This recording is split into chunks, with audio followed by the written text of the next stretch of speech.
Yeah, that was just the chance to keep pet dinosaurs.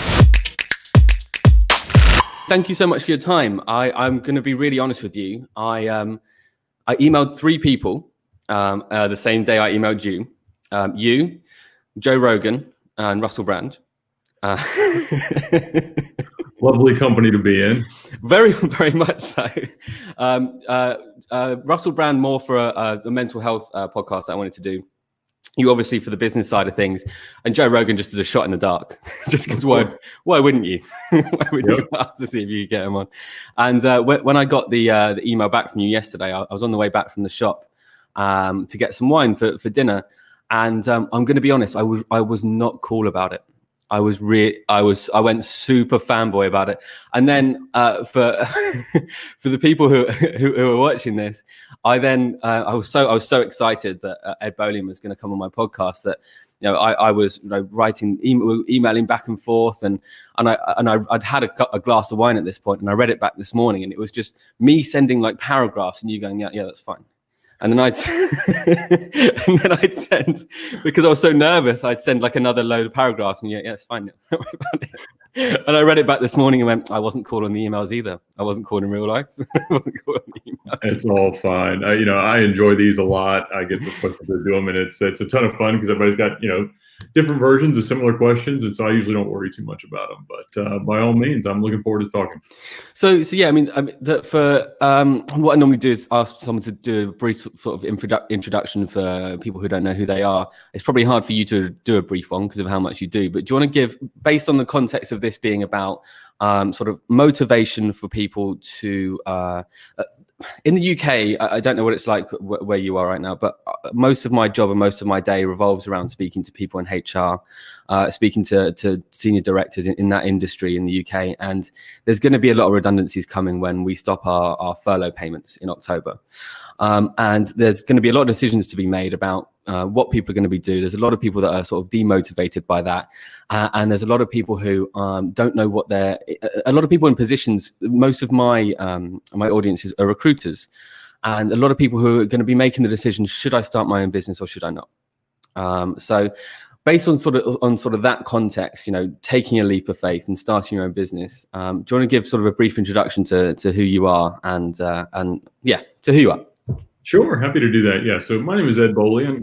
Currently, I'm the founder and CEO of a company called VinWiki. It's a social version of a vehicle history reporting platform. In the United States, used vehicles are not as confidence-inspiring as they are in a lot of the rest of the world because the inspections that we're required to do are pretty lax. And so we started a crowdsourcing app to figure out the best ways to let everybody pour whatever information they had about the vehicles they know something about into kind of a repository. And we started that back in 2016. And then about a year later, we launched a YouTube channel to promote it.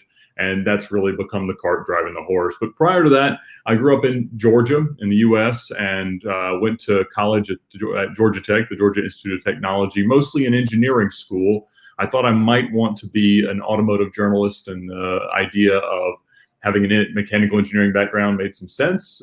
Turned out that was a tremendously difficult caseload, and I decided, well, I hope to be working for myself one day, but if that for some reason doesn't work out, maybe I'll just go work for the CIA.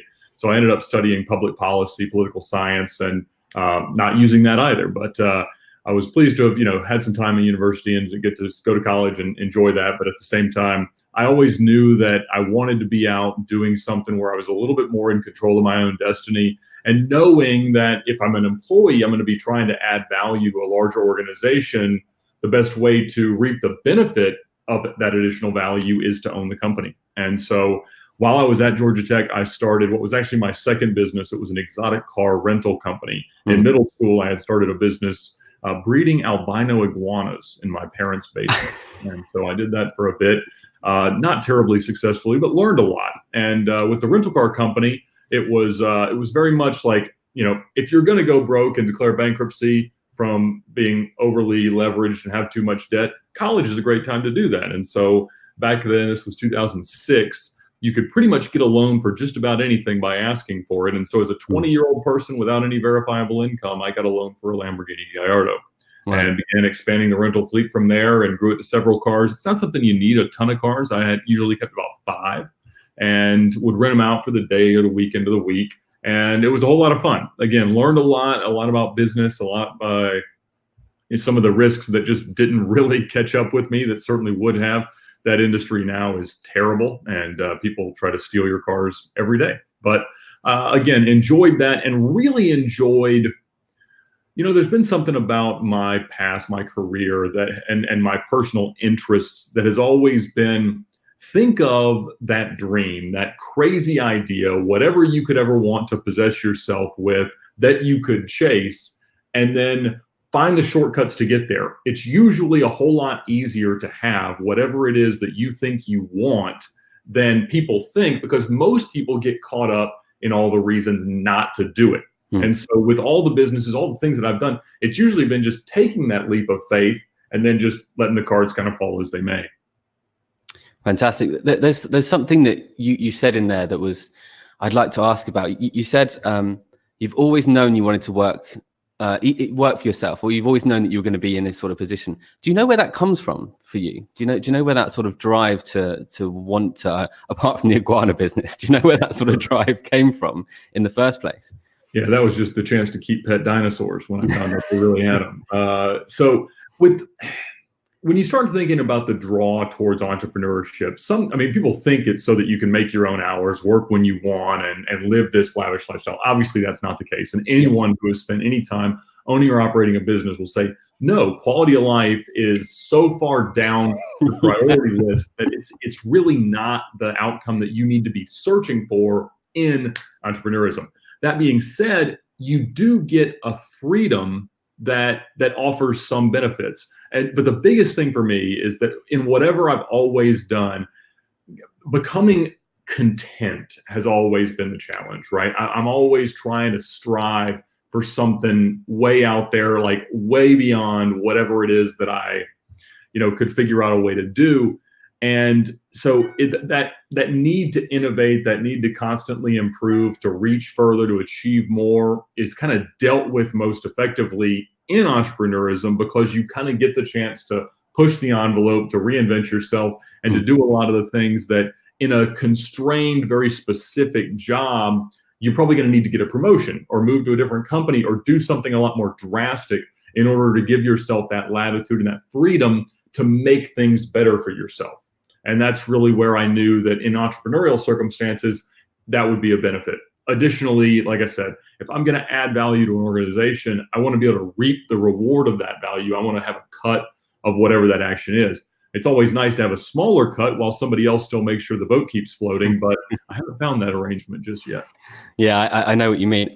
Do you think that because you talked about the pet dinosaur business and the car rental business, the exotic car rental business, did they? I don't know about the iguana one or the exotic car one, but did they work or did they fail? And do you feel like, having run those two businesses before and the lessons from them were, how important were they in when you started down the sort of VinWiki venture?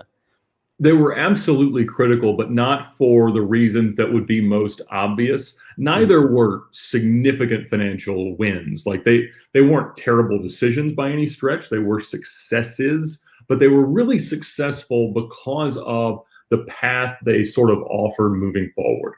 Because if I hadn't had learned what I did with the iguana business, I probably wouldn't have had the confidence to take the risks on my own in the rental car business. And it would have been great in both circumstances to have more invested partners that were equally interested in a positive outcome. But I've never been able to find peers willing to take risks to the degrees that I was, which makes sense because I'm always really investing in myself and the things that I am passionate about and know and love. And I'm not going to find someone else who has that kind of congruence or alignment. And so I think the only reason I was able to do it by myself, especially in the rental car context, was feeling, all right, this isn't the first time that I've had to do a lot of business things. Didn't mean I did them right, but it meant that it wasn't usually the first pass through it. And so even with the rental car company, I wasn't making a ton of money, but I was floating some huge car loans. I built insane credit. And so it made it so that as I moved into the next thing that I did, which was being the director of sales at Lamborghini Atlanta, I was able to kind of use the benefit of that, being very comfortable having huge car loans and having the credit that I could buy anything I wanted, to find the right opportunities, flip cars, make some money, and have fun with a lot of the cars that I really loved. And so it made that opportunity more interesting, even though it was not terribly entrepreneurial, so that I could, continue to enjoy that, learn from it, and do more. Yeah, I think there's a couple of really good points in there. One that you made sort of earlier on around people don't start their own companies with the view of, I'm going to be on a beach working 2 hours a day, and that's going to be it. And then I can go home and live a nice life, right?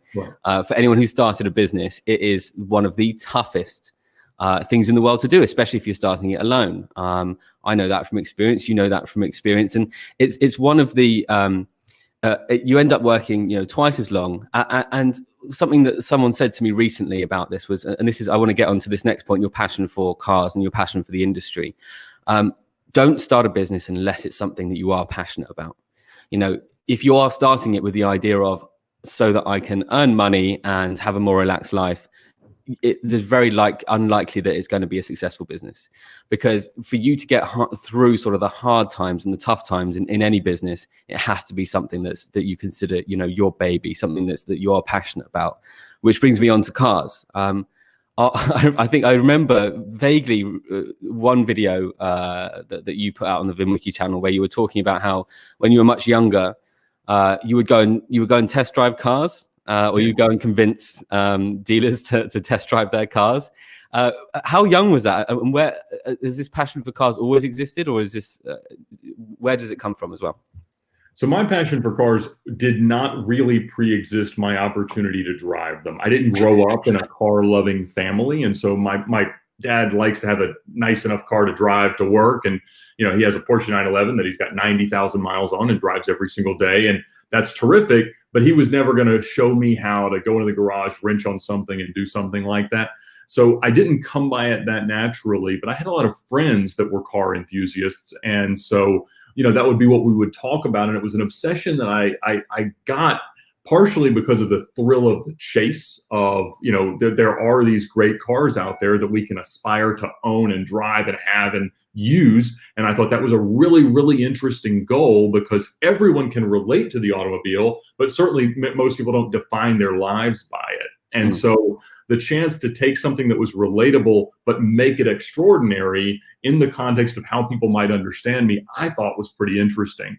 And the chances to really get behind the wheel and drive the car certainly cemented that, because it was something that we've got to drive places every day. We have to do, especially in the US, is we're not walking or taking public transport anywhere. So, we're going to have the chance to drive a car, the chance to do it in something special that can, be a whole lot of fun, offer, a unique experience that some people could think is really, really cool and maybe even enviable, whatever the case may be. I thought was just fascinating from a multifaceted emotional state. And so I kind of learned that, I've always been obsessive in terms of like whatever I was chasing, it was all about that, whether it was dinosaurs or reptiles or playing basketball or doing other things. Like I always really was all in of whatever it was.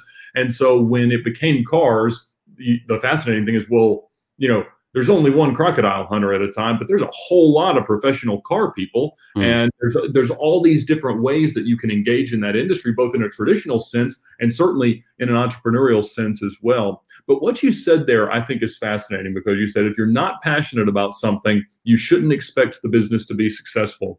And, that was very much the mantra of our parents' generation, was like, find the job you love and you'll never work a day in your life. And there's a fallacy there, because when you get so deep into something professionally, it's a lot harder to enjoy it recreationally. And I ran into that with the rental car company, mostly in the cost of operating the cars, because you have to become hyper conscious to how much these cars are costing on a per mile basis, so that you can actually figure out if you're making any money. Because obviously you've got a lot of long-term maintenance expenses, a lot of depreciation that's going to be realized at some point. And it was very, very hard in that industry, like many industries, to figure out if you were actually making any money. I literally didn't know how much I made in the year until I did my tax returns each year.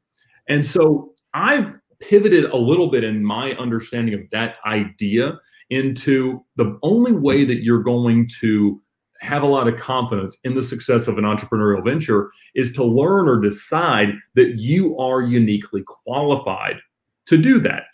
And finding a business or a pursuit or a goal or anything like that that you believe is the manifestation of what you like about yourself, what you want to express about yourself to the world, and what you want to achieve individually is the greatest opportunity for you to be successful. It may not be squarely the thing that you want to do every day, but if you look at the types of problems that you like to solve, the types of risks that you're comfortable with, the types of things that you are passionate about, that is one part of it, but the rest of it needs to be something that you really, really like. There's tons of people that love cars but would be terrible at the car business. Right. There's tons of people that love to eat that are terrible cooks. And so I think that it's more important to say, all right, when I look at who I am and what I'm good at, does that mean that this business, this project, this goal is right for me? Absolutely. And this brings me on to, I did write some notes before we spoke. And one of the notes that I wrote was around how do you know when it's the right time to start a business, and how do you know when you're qualified to do so? Which is exactly your point, right? You know, you could be passionate about something, but still not be in the correct mindset or be qualified enough to do that. I worked in the recruitment industry for 10 years. I knew for the first 8 of it that I was woefully unequipped to run my own business. I tried one and that failed, and then I tried another one and that's been okay. So I think what the question to ask is, how do you know when you are qualified enough for it to work? When do you know that you are qualified enough and knowledgeable enough to take that leap of faith and start a business?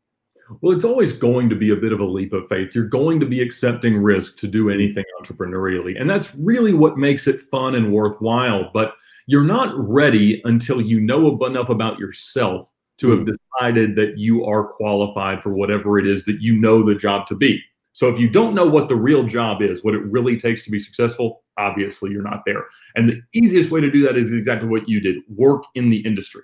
And the next thing is to make sure that you understand enough about what you're actually good at and what your personal weaknesses are, so that you know if you're going to succumb to all the logical pitfalls in the industry. So certain businesses, you have to be meticulously organized. That's not my strength.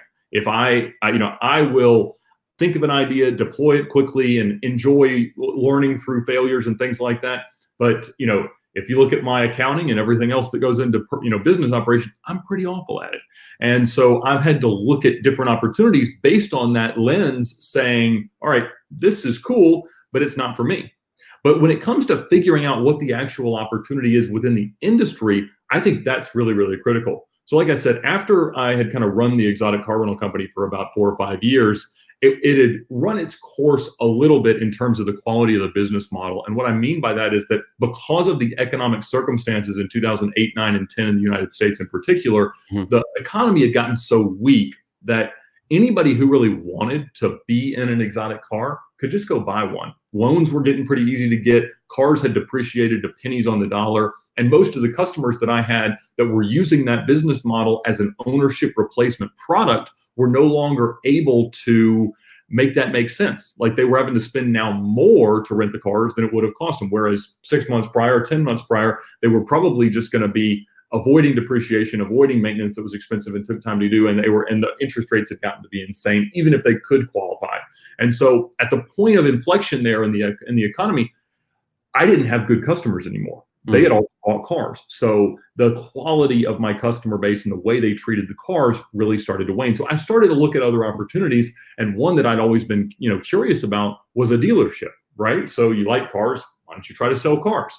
And I didn't want to work at a dealership. That sounded awful, but both of the local exotic car stores in town, Ferrari of Atlanta and Lamborghini Atlanta, had been kind of courting me because they knew that I had a pretty firm grasp on at least the economics of how car ownership and the car business would work. And that was going to be very useful in trying to negotiate with prospective buyers who were very, very value sensitive at that point. They weren't going out there just buying the latest, greatest, whatever, because they wanted to be that cool. They were really sensitive to, like, how much money am I going to lose? How do I manage this? And I was fairly uniquely prepared to answer those types of questions because I'd had to deal with it on a daily basis. And again, in trying to figure out if I was actually making money as I would rent them out. And so eventually I agreed, mostly at the behest of my wife, who wanted me to have a little bit of a more traditional job and perhaps even steady income for once in my life. And it was not really either of those things, but I decided to go and try it out. And one of the things that I learned very, very quickly was that the people who are higher up than me in this organization are taking way more risks and very rarely making more money than I am. And so that's inherent to some organizations that require intensive salespeople. And recruiting is one of those things, right? So like if you don't have people who can build relationships, who can be the liaison to the customers and do all the things, sometimes that makes it really, really hard for whoever owns the company to do better than the top sales guy. And if I looked at the profitability that I had in my commission structure and my pay plan for the deals that I was putting together for the dealership, then looking at what the true net profitability of the store was on a per dollar of revenue, I was doing better being a salesperson. And so it kind of killed the dream that I wanted to go own a car dealership, because I was like, I got to take all the risk, make less money, and find people as driven as me to try to sell stuff, or I have to stay very small, not be able to scale it. And so I realized this is really not a good business model for me. So that was really, really enlightening, because not only did I learn a lot about the car business, about the manufacturer side, about the dealership side, about the ways customers were looking to interact, but also I learned this is not something that I want to do. And so when you think about when the right time was when I realized don't do this, because I've learned enough about this particular part of the automotive industry to say it's not for me. Yeah. So it's really interesting you say that there seems to be a lot of parallels between the recruitment industry and the sales industry. Essentially, you are this is a terrible phrase, but you are selling a person. You're sort of selling the benefits of person A over person B or person C. It's just when you're selling a car, the car can't turn around at the end of the process and say, no, I don't want to work there. Right. Whereas in recruitment, they can say no. But yeah, I think there's a lot of similarities there. And there's two, it really rings true with me, because there's 2 or 3 different routes that recruiters will go down. They will either go down I'm going to manage a team within a business, and they'll take an override on commission from the people working underneath them. They will start up their own business, as you said, and then all the overheads and all the issues that come with that. And this happens a lot of the time, the best people often just stick as principal recruiters, and that's all they'll do. And they'll just essentially be salespeople in the business. And so that's one of the things that we're finding right now in the industry, is that a lot of people, given sort of the redundancies that are likely to happen and have been happening over the last few months, these are decisions people are trying to make. You know, should I set up on my own? Should I do I have the confidence to set up on my own? Do I have the knowledge and the qualifications to do that sort of thing? And I think from your perspective, the way that I know you is through VinWiki, of course. That's how I sort of introduced you to the VinWiki YouTube channel. And what was where were you at in your head, and how did you come up with the idea to start VinWiki? What was I'm going to do this, and this is going to be what I'm going to do from now on? And was it always with the intention of the YouTube channel, or what, did you see a gap in the market, or talk me through the process if you wouldn't mind? It was all purely accidental. Okay. So I got fed up with the hours that were required to be a car salesman, and I was making a ton of money, having a lot of fun when I was there, but at the same time, like, I realized there was no vertical mobility that made any sense. And I had a 1-year-old child and was barely able to see him, and I just realized, like, this isn't it. And so one day, as the top sales guy, doing great, I just walked into our general manager's office. I said, hey, I think it's time to call it. And he looked at me like, really? Just today? I said, yeah, I think that's it. So I was like, I'll give you 2 more weeks, whatever you want. He's like, no, don't worry about it. Just whatever you want to do. And so I just packed up my stuff and left. And everybody, tried to get me back and stuff like that. But I was like, no, this has kind of run its course. And so I did not know what I was going to do next. Really? Yeah. There was no. I've been. This has been on the back burner for a couple of months, and I've had this idea. I'm going to run with it and see what happens. It was this is not making any logical sense to me anymore. I'm going to stop. Exactly. And I was at a point where I could afford to, float my expenses for several months. And so it wasn't going to be a huge financial hardship for my family. And I knew that I needed to do something else. At the time, I had been talking to a recruiter for Porsche Financial Services to run leasing for Bentley, Bugatti, and Lamborghini, but in the US, which would have been a whole lot of fun, but it was a massive pay cut. And so I kind of thought that was the fallback plan. Turned out they didn't believe that I would actually do the job because of how much of a pay cut it was. And I was like, look, you put how much it makes. I applied for the job. Like, I kind of like to do it because it's really 40 hours a week. And at the end of the day, I don't have to answer anything. It's a banking job. So I ended up not getting that job, which was certainly a blessing. But prior to that, probably for the prior 18 months, I had made it a habit. And it's probably the best habit that I ever developed was about every couple of months, I would get together with a bunch of people that had different skill sets than me, but similar to me, were entrepreneurially minded. They wanted to do things for themselves. They wanted to be a part of a group that could kind of help increase their chances, or whatever they could actually reach, whatever was possible. And we would just sit around at my house or at a restaurant for a couple hours and spit out ideas. What are you thinking about? What opportunities do you see? And a few things had come of it in the prior year, but nothing truly big. And, I had a lawyer and an accountant and a couple of high power sales guys and a couple of web developers and some app developers and some database architects and stuff like that. Friends that I had just usually built through the car business, but that were there more as like consumers because they had some other day job. And so we just kept talking. And I got into that a little bit more earnestly after I left the dealership, which was at the end of October in 2015. And so we had a few meetings between then and the end of the year. And one of the ideas that came of it was just really an app based on how I sold cars. And so it was around the premise of like curation of the story of a car being a lot more powerful when you're presenting it to a customer than what you would normally see for like a Carfax or AutoCheck, which are the two primary vehicle history reporting entities in the United States. And so in the US, again, that was a pretty big deal. And it, again, had been the way that I had sold cars. And so I had done a few things like maintaining a list of the VINs of each of my cars on my personal website so that future owners would find me and let me know what had happened to the cars, because I was fascinated by that. What would happen to an old Ferrari or the old Lamborghini? I figured out that the Lamborghini, the first one that I bought when I was 20 years old for the rental car company, had been sold through Texas a couple of times, then went to LA, and then got exported to Hong Kong. One of the Land Rovers that I had got sent to Russia. One of the Land Rovers I had actually got sent to Puerto Rico through an auction in Miami. The guy contacted me. He's like, is there any way to make the thing stop leaking oil? And I said, as you do with the Land Rover, it'll stop when it's empty. And it's one of those things that I wanted to learn. I wanted to be able to look deeper into what the history and the stories of my cars really were. I had also spent about, the year at that point, kind of refining and editing my book about setting the New York to LA Cannonball Run record. And so I had packaged a lot of the stories about my cars into the intros for chapters of that, because quite honestly, just a story about a couple of sweaty guys driving really fast across the country without running into cops or any other incidents that would have derailed the attempt wasn't all that interesting. And so I had kind of packaged them to spice that up a little bit.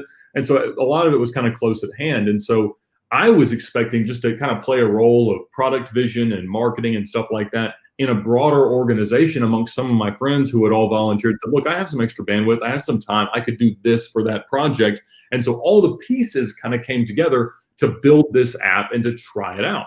And as always with a tech startup, you just kind of think, this will be just kind of an MVP. I'm just going to make a minimally viable product. I'm going to put it out there in the world, see if people like it. And that never really works. I mean, none of us, we all see these TikTok growing like crazy. None of us know that TikTok existed, in people's, until about a year later, you're like, yeah. Yeah. What's that? Until about a year later, when you're like, well, I still have no idea what TikTok is. But I don't have an idea what it is either. I just know a lot of people seem to use it, and wherever I go outside, there's like 13-year-old girls doing weird dances, and I assume that's what it's all about. But so this came together, and one day, one of the guys was like, Ed, you do realize like you have to run the whole company. I was like, what? No, I don't want to do that. I just want to I literally just want to use the app. Like it seems like something I'd like to have. And so over the course of the first few months, as we got towards product launch, it became apparent that from a organizational structure and everything else, like it was going to have to be my baby. And so I had the time, but of course we didn't know how the app was ever going to make any money. Like, we thought one day we would sell it to a larger automotive data entity, but that was a long way from that day of us not even having a product. And so we knew maybe you could sell subscriptions, maybe you could sell ads, all this other stuff. And so we put it out there in the world, and literally you just kind of watch the numbers thinking, all right, tick, another user, somebody else downloaded it. But at that point it was like 30 a day. And so you're like, well, this is going to take a while. And so over the course of the first year, people downloaded it, they understood it, they really enjoyed it, but they didn't really evangelize the concept for us as readily as you want someone to tell people about a social app. And so it grew to like 5,000 users, and it was okay.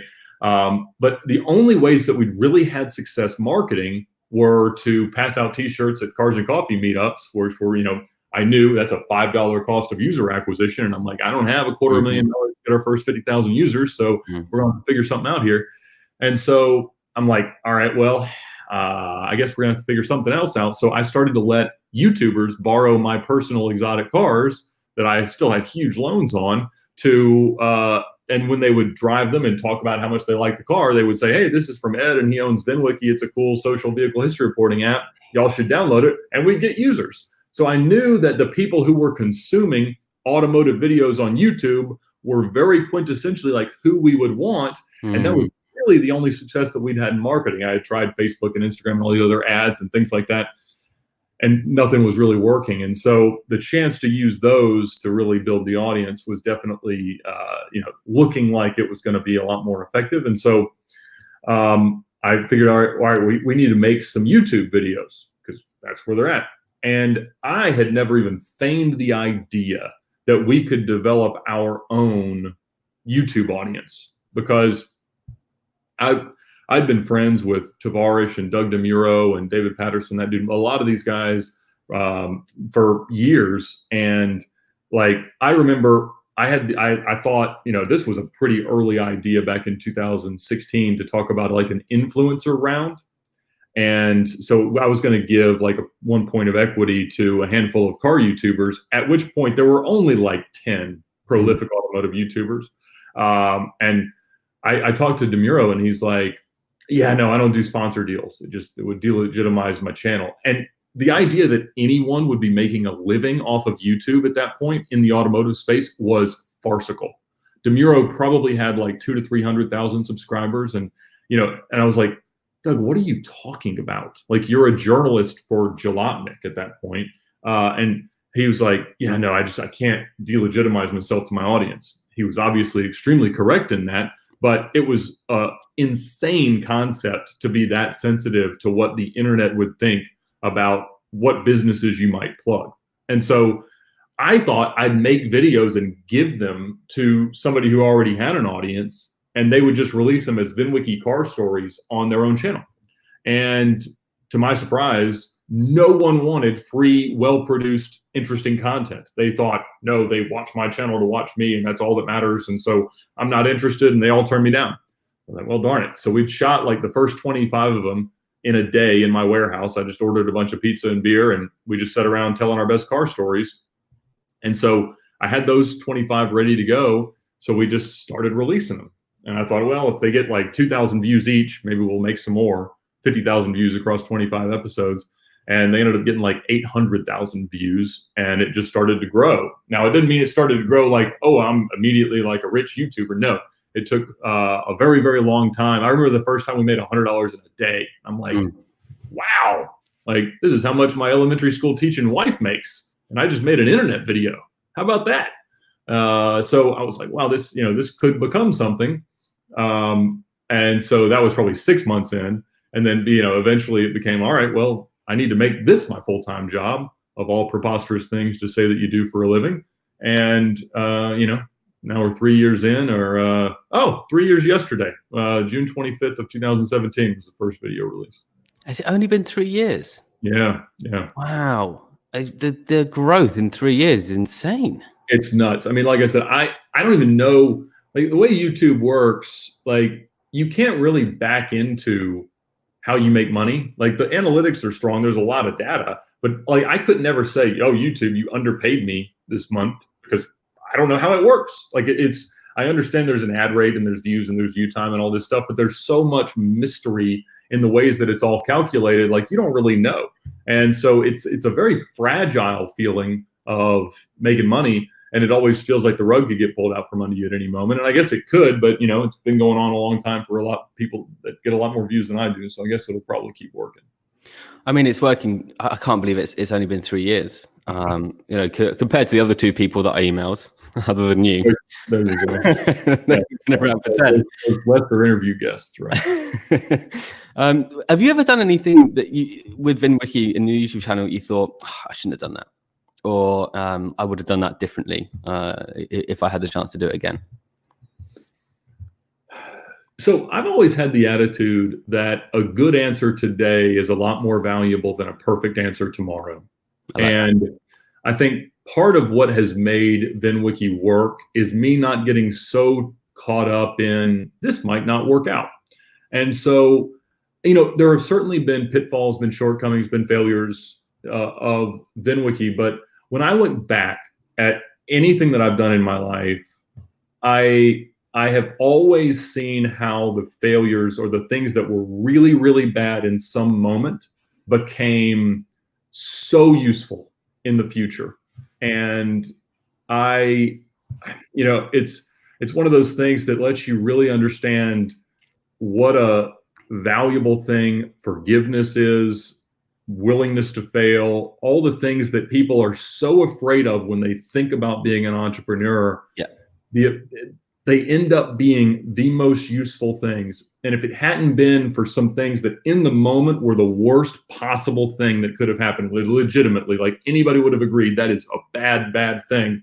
When I look at all the benefits that I deal with down the road from those things, it is incredible as long as you are constantly willing to push past that thing and not hang it all up and say, whoop, that was the bad thing that happened. That was the monster in the closet that came out. Now I just got to give up and go back and get a real job. No, it's if you get further removed from it, it's usually a really, really good thing. I think it's really easy to feel that way. I think that there's it's really what I think a lot of people tend to, in my experience, after speaking to tons of people over the last few months, is they will take their mistakes as embarrassments rather than learning opportunities. And I think that if you can be honest with yourself around what you did that maybe I should have done that differently at the time, and move that forward, along with, I think this goes hand in hand. The other thing that I think is really important for any entrepreneur starting a business, along with making mistakes, don't be embarrassed by them, but learn from them, is there's always someone who knows more than you about a subject. Most of the time, if you're learning something new or you're new to an industry, there's always someone who knows more than you. And reaching out to those people and speaking to those people, like you did, you created a group, a peer set of people that you would go and hang out with that were all sort of entrepreneurial minded. How did that start? Because I think for some people that might seem like a little bit of a, well, how would I even find a group of people that are like that? I think you touched on it briefly around saying that there were people that you'd sort of sold cars to and that sort of thing. But was it you organizing, or how did you sort of come about this group of people that you would hang around with when you were coming up with the VinWiki idea? It was me organizing it. And it's one of those things that, honestly, I wasn't in a position to ask people that were so far beyond me in terms of their successes and experience. I needed to see something in someone else that was almost a bit of a reflection of part of my own personality to say, all right, they have this in common with me, but they also have this capability, this skill set, this experience that's very different. And that means that we can have this in common and bring our collective skills together and increase the chances of something really great coming out of it. And I after the exotic car rental company, I honestly had the feeling like I don't want to be a sole proprietor in my next project. I want partners. I want people to be a sounding board, to help me make better decisions, to take different risks or fewer risks or manage those risks differently. And I, found it to some extent, but more so I ended up finding people who just were able to bring something to the table. So I'm a non-technical founder of a tech company. And so I can't go fix something if our app breaks. I can barely even describe how broken it is. And so like it opened up the opportunity for me to do things that I never would have expected to be able to do. Like, you know, I watch Silicon Valley and I'm like, man, that seems like a really, really terrible thing, that like every day something really bad happens to one of their projects or businesses or one of them. I'm like, that seems terrible. I want to sell like a product, like the thing that, you know, I make it for this, I sell it for this, I try to make it for less, I try to sell it for more, and, you know, whatever. But it hasn't been the path yet. Maybe one day. Yeah, I think the last episode I did of Lessons from Leaders, the same point was brought up. They said, when you're looking to partner with someone, partner with the person who has the attributes that you don't. So the opposite of if you're terrible, and I am, and you said this before, you're not very sort of meticulous in the data. I'm terrible at admin. Every manager I had in my whole career said, Neil, can you do your admin? And I said, well, I just, you know, I'm terrible at it. I'm just like really bad at doing the admin. I'm just the worst at it. The sooner that we agree that I'm not going to be doing my admin properly, the sooner we're going to get on. So, you know, that's what they were saying. So similar to you, and it's really interesting to hear across all 3 episodes of this so far, people saying the same things. You know, there's no one who is going to be the sort of the great visionary who knows and is amazing at everything. So surround yourself with people that can, or partner with people, especially that are good at, for example, the finance side of things, the meticulous side of things, where if you're good at taking a vision, selling a product, but not that side, then you know, partner with those people. And one of the things, and I don't know if this is what sort of that collaboration was with these guys and girls that you were meeting up with. I would get a group of friends together and just say, who's got an idea for what we should do in the future, or a business? Was that sort of basically what you were doing? You know, what would you think? What do you think we should do when you were doing these meetups? Because I think it'd be very valuable for other people who are maybe, you know, a recruiter or anyone who ends up watching this. I'm sure it's going to have a large audience, given that you've been on.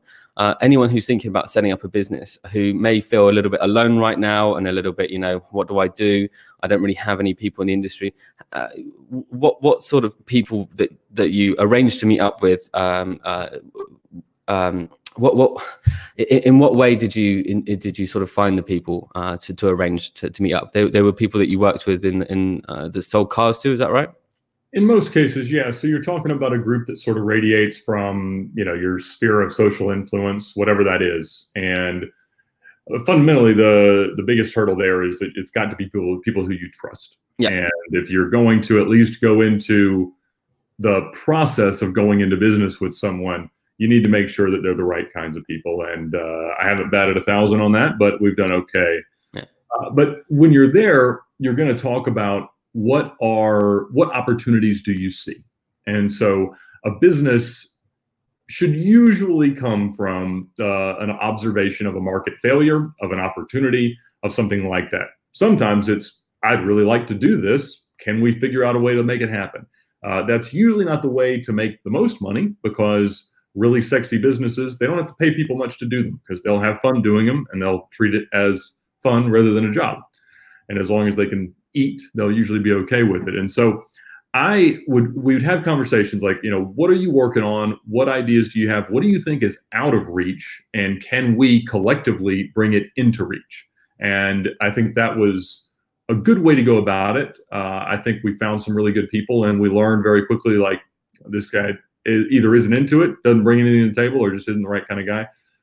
And so, you know, it's something that I've tried to do a couple of times since we made some traction with VinWiki, and it hasn't worked because I think we're a little bit too disparate now in where we're at in life, with families and kids and projects and jobs and stuff like that. And so I think it was the perfect thing to be doing in my 20s.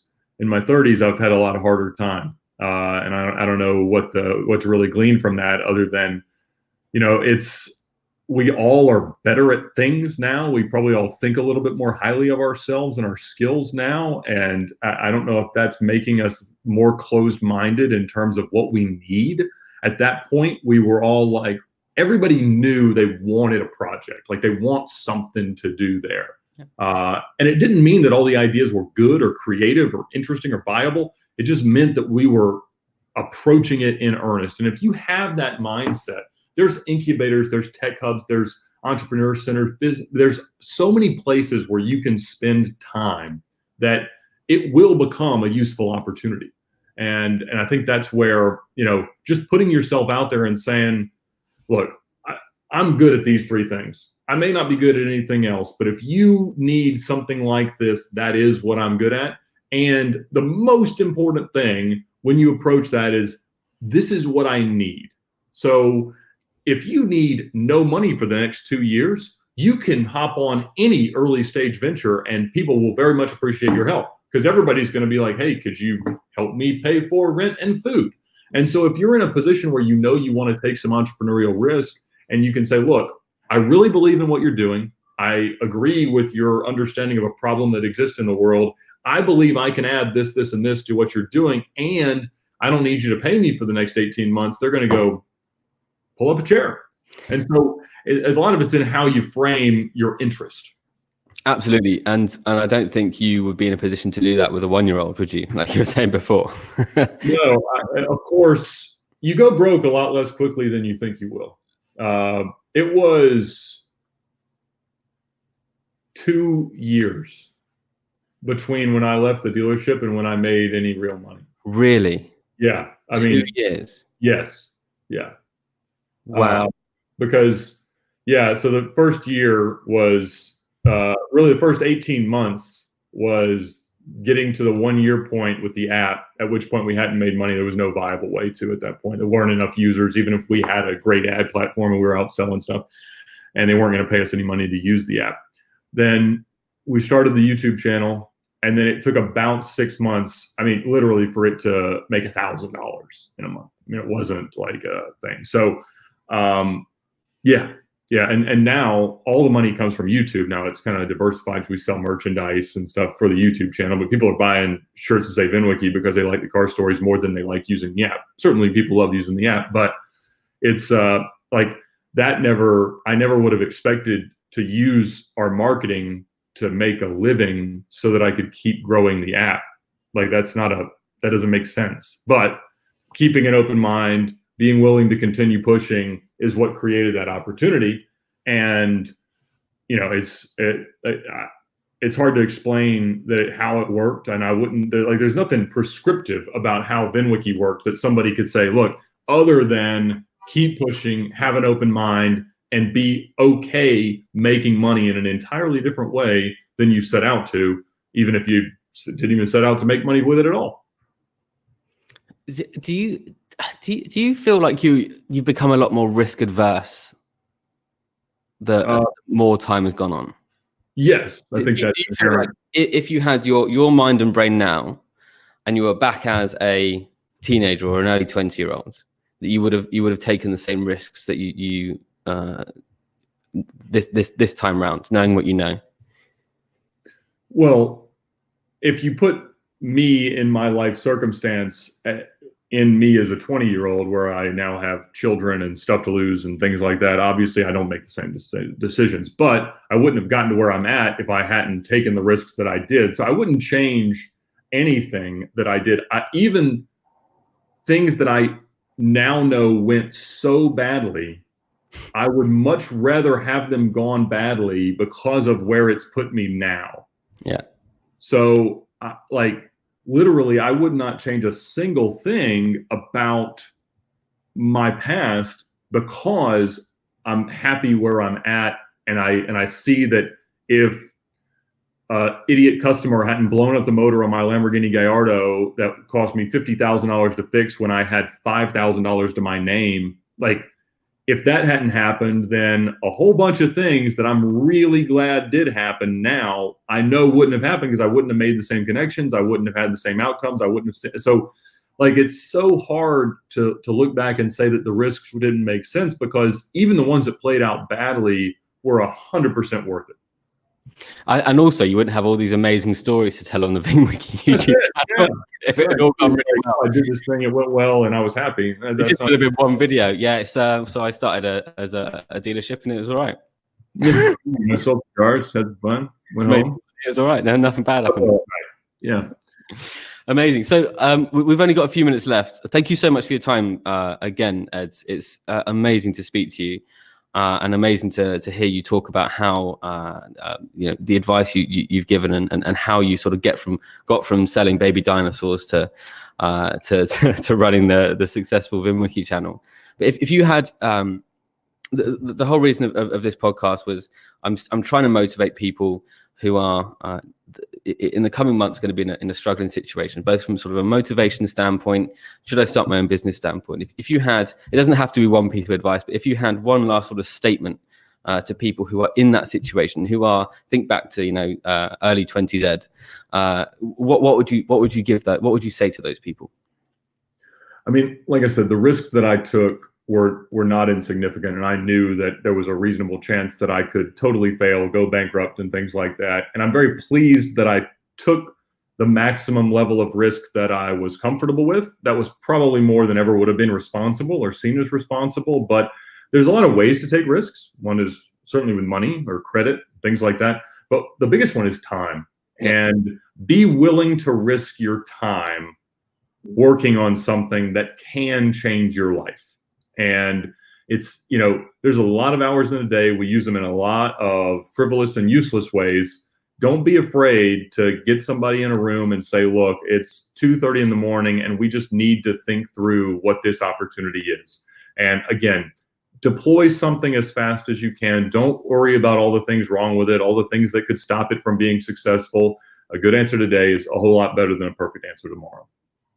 That is a fantastic end to this podcast. Thank you so much for your time, Ed. I still can't believe you agreed to come on, but it's been really insightful, really amazing, and I'm sure everyone who listens to this is going to take a ton of really useful stuff away. So thank you so much for your time. Well, thank you so much for having me, and good luck with all of it, and good luck to everybody out there. Thank you so much. All right, I'll speak to you soon, Ed. Take care. Cheers. Bye-bye.